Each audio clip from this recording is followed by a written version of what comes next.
Buenas tardes a todos los presentes. Quien le habla, la licenciada Katia Montero, asistente de la firma Royo Abogado. Vamos a dar unos 5 minutos para que las demás personas puedan seguir ingresando. Muchas gracias. Reiteramos los saludos. Quien le habla, la licenciada Katia Montero. Le damos la bienvenida a este curso intensivo titulado Sistema Penal Acusatorio, el cual será dictado por el magíster Ricardo Antonio Royo Smith, el licenciado Leonel Fernando Mar y la magíster Desiree Herrera. Daremos un minuto para que las demás personas puedan seguir ingresando y empezar con este maravilloso curso. Buenas tardes. Iniciando este curso intensivo, Sistema Penal Acusatorio, le daremos la palabra a la licenciada Dania Montero, la cual va a mencionar la metodología del curso que será a lo largo de estos días. Con ustedes, la licenciada Dania Montero. Buenas tardes a todos, saludos, les agradezco la participación, empezando por ahí. Asimismo también le agradezco esta inversión que están haciendo de tiempo, toda vez de que nos encontramos en un sistema penal el cual ha creado una serie de polémicas por el desconocimiento de las partes, oyentes y demás. Les doy también la grata bienvenida a este curso intensivo donde vamos a tener una entrega bastante profesional de parte de mi persona y del equipo de trabajo, así como el colega Mark y la magíster Desiree Herrera. Una entrega que se va a mantener desde la doctrina acreditada y asimismo la experticia y las experiencias de cada uno desde los distintos roles. Entiéndase que un abogado privado tiene una perspectiva muy distinta a un funcionario público en su orientación o categoría de juez.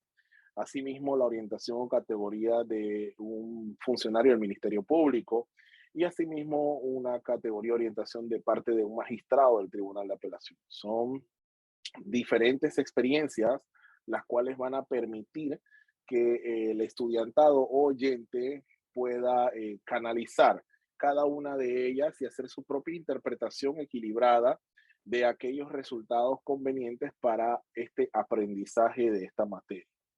Como primer punto, nosotros ahorita vamos a desarrollar lo que es la transición del sistema acusatorio que se da desde el sistema inquisitivo y cambia entonces a esta nueva modalidad de corte acusatorio. Sí, muchas gracias, magíster. Siempre es un gusto, siempre es un placer escuchar su amplio conocimiento en esta materia del derecho, en esta rama del derecho, como lo es el derecho penal. Efectivamente, para nosotros lo que nos dedicamos a diario a este sistema penal acusatorio, como lo hemos dicho desde el día que tuvimos la presentación, vamos a ser actores activos en el sistema penal acusatorio. En este sentido, nos corresponde, antes que todo, conocer esos principios, conocer esos conceptos, conocer como la introducción de lo que vamos a hacer en este curso intensivo o lo que vamos a ir desarrollando de la mano de colaboradores activos del sistema penal acusatorio. Bien, lo primero que quizás es un punto importante y algunos ya pueden conocer cuál es la normativa legal que lleva este sistema penal acusatorio, que es la Ley 63. La Ley 63 del 28 de agosto del 2008. Partiendo de ahí, esa es la normativa que crea el Código Procesal Penal y establece el procedimiento que se debe de seguir en el sistema penal acusatorio. La Ley 63 del 2008, como lo vino manifestando el magíster Royo, trae consigo un sinnúmero de cosas nuevas, pero también mejora lo que ya se tenía en relación a la mora judicial y esas situaciones que se establecían en el sistema inquisitivo, por lo cual este sistema de corte acusatorio viene a poder establecer los cimientos para que en este sistema pueda haber una igualdad procesal de las partes, que es uno de los artículos o de los principios que de forma particular me gustan, porque viene a equilibrar de un sistema inquisitivo en donde la defensa tenía prácticamente una actitud pasiva y solamente llevaba a contrarrestar lo que establecía el Ministerio Público. este sistema penal acusatorio. Al igual que el inquisitivo, sí, pero le da esa libertad probatoria. Claro, siempre que los medios sean conseguidos, los medios de prueba sean conseguidos de manera lícita, pero le da esa misma igualdad a la defensa de poder enfrentarse al Ministerio Público y llevar esas situaciones y esas argumentaciones y esos elementos de conocimiento ante un juez de garantía que tendrá la facultad de decidir diferentes solicitudes en toda la fase del proceso, bueno, fase de garantías y fase intermedia. Bien. Voy a exponerles criterios respecto a los cuales ustedes deben de comprender la importancia de la introducción en este moderno sistema penal acusatorio del rol del juez de garantías. ¿De dónde viene Desiree Herrera para que me conozcan un poquito más a efectos de que tengan una amplitud respecto al sistema? Empezamos en el 10 de mayo del año 2003 como oficial mayor dentro de un juzgado de circuito penal, donde se manejaban gran cantidad y volumen de expedientes respecto a causas en el sistema inquisitivo. Posteriormente, ya en el año 2007, fuimos nombrados como juez municipal mixta del distrito de Portobelo, en el que atendíamos casos civiles, penales y de familia. No obstante, los jueces de las costas de Portobelo, Donoso, Santa Isabel, Chagres, teníamos la obligación de seguir colaborando con los jueces del circuito penal debido a la gran mora judicial existente en aquellos momentos. La primera vez que yo escuché sobre la figura del rol del juez de garantías fue cuando me tocó o me correspondió más bien, tuve la oportunidad, una bonita y hermosa experiencia de representar al Estado panameño rindiendo un informe país en la ciudad de la antigua Guatemala en el año 2007.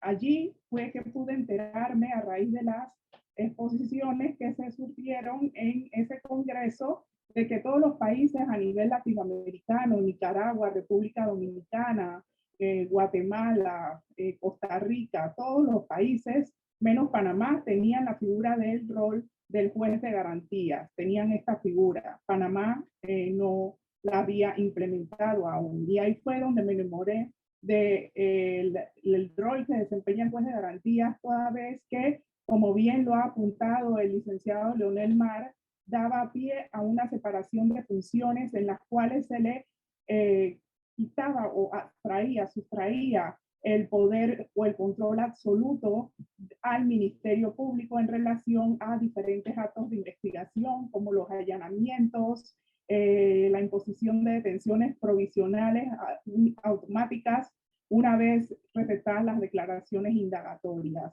Entonces, ya vemos que jurídicamente, como lo ha mencionado el licenciado Mar, ya vino su implementación a través de la Ley 63 del año 2008. Es así que Panamá implementa esta nueva legislación en relación pues al sistema penal de corte acusatorio. No obstante, ya su implementación práctica se viene a dar para la fecha del 2 de septiembre del año 2011 en las provincias de Coclé y Veraguas.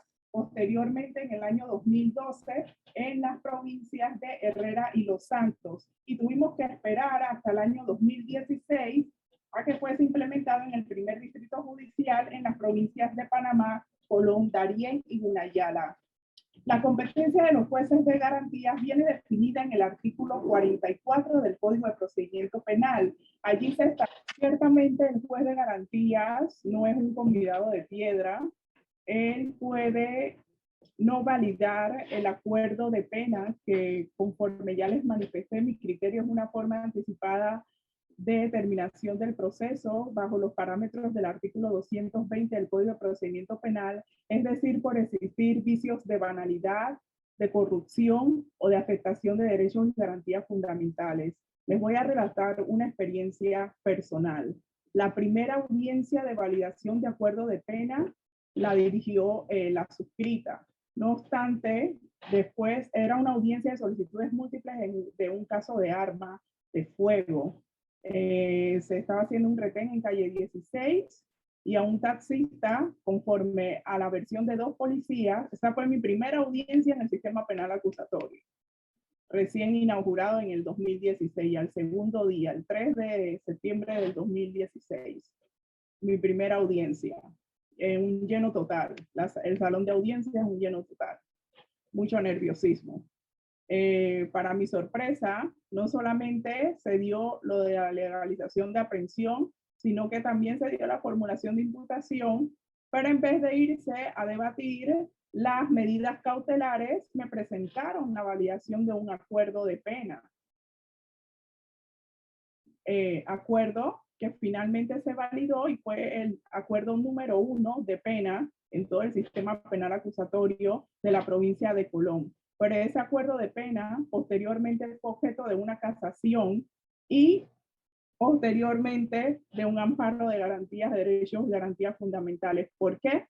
Porque cuando el juez le pregunta al imputado, porque para poder validar ese acuerdo de pena hay que hacerle un cuestionario a la persona imputada de que si tiene pleno conocimiento de sus derechos, de que si conoce los efectos del acuerdo de pena, de que él va a ser sentenciado, de que va a quedar marcado con un récord policivo, de que va a cumplir una pena de prisión, él me tiene que contestar de manera voluntaria que sí lo acepta. Entonces, conforme a ese amparo de garantías fundamentales que quedamos regañados todos, pero principalmente la responsabilidad realmente recayó en mí porque yo era la juez de garantías y realmente quien vulneró derechos y garantías fundamentales al validar ese acuerdo de pena fui yo finalmente. Acepto esa responsabilidad. Y es importante destacar que es importante la necesidad de siempre tener un buen abogado defensor. ¿Por qué? Porque ese abogado defensor acordó con el Ministerio Público un acuerdo de pena de 64 meses de prisión por un delito de posesión simple de arma de fuego. Ese fue el acuerdo de pena que se me presentó para su validación. En el cuestionamiento yo sí noté algo raro por parte del imputado porque se movía extraño en la silla, los familiares le querían estar conversando de un lado del oído, otro familiar del otro, y yo pregunté qué estaba pasando y le di la oportunidad al imputado de hablar más allá de lo que debía hablar y me dijo, se paró, señora juez, yo voy a aceptar el acuerdo, pero yo soy inocente y se me está acusando de algo que yo no he cometido. ¿Qué yo hice? Decreté un receso, porque esa es una de las facultades o facilidades que tiene el juez de garantías, decretar un receso. Salí y ya todos mis compañeros se habían retirado, así que solamente estaba yo con mi conciencia.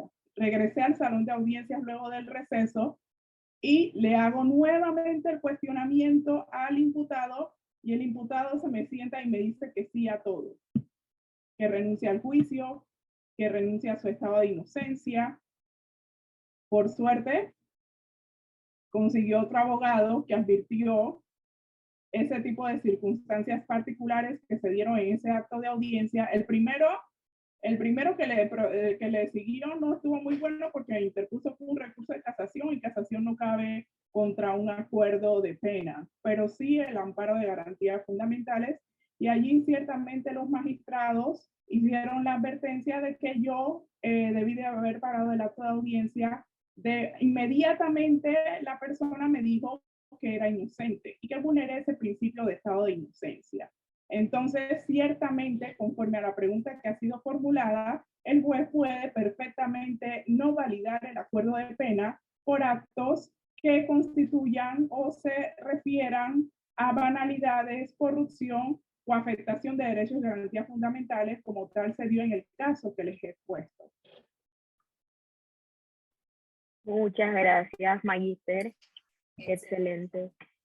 Bueno, pasamos a la siguiente parte con el licenciado Leonel Fernando Mar nuevamente sobre las audiencias múltiples.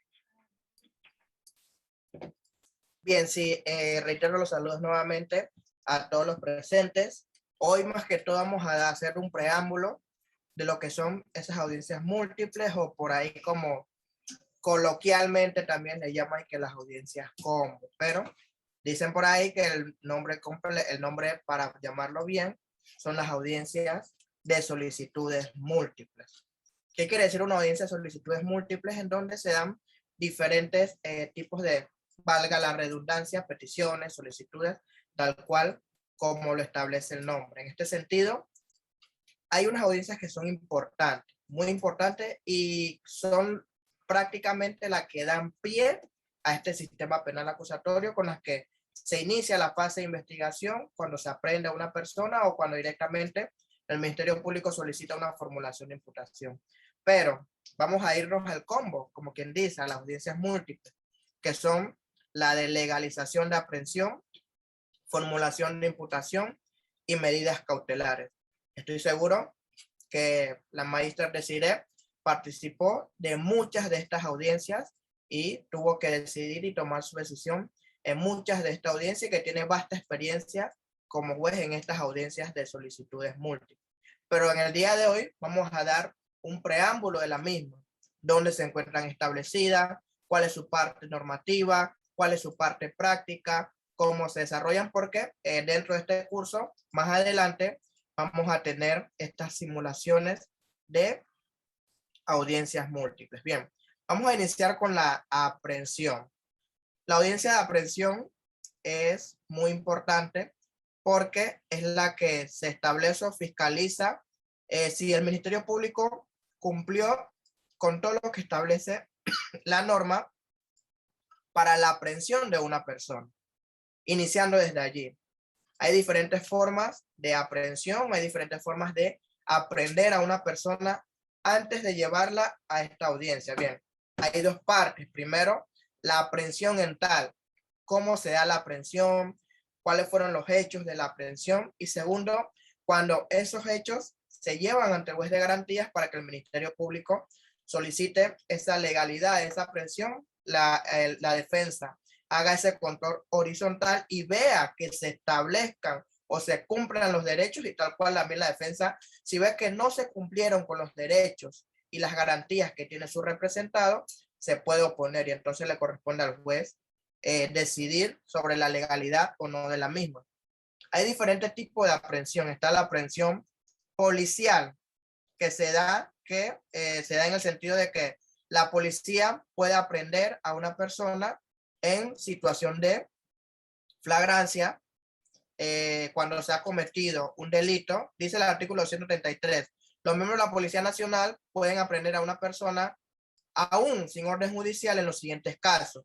1, cuando ha sido sorprendido en flagrante delito o cuando sea perseguido inmediatamente después de su comisión. Este es el primer escenario en que la Policía Nacional aprehende a una persona cuando ha sido sorprendida en flagrante delito, como decimos, con las manos en la masa, o se le esté dando persecución del mismo.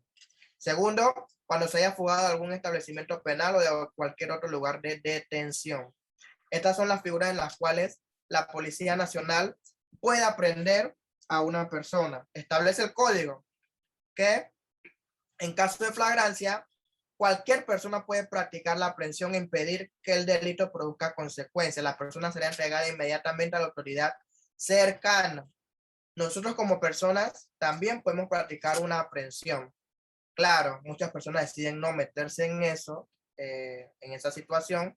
Estás viendo a una persona que, digamos, realizó un robo, la estás viendo correr con un arma de fuego, quizás como ciudadano vas a pensar si te metes o ayudas en esa aprehensión, porque tu vida también puede correr peligro.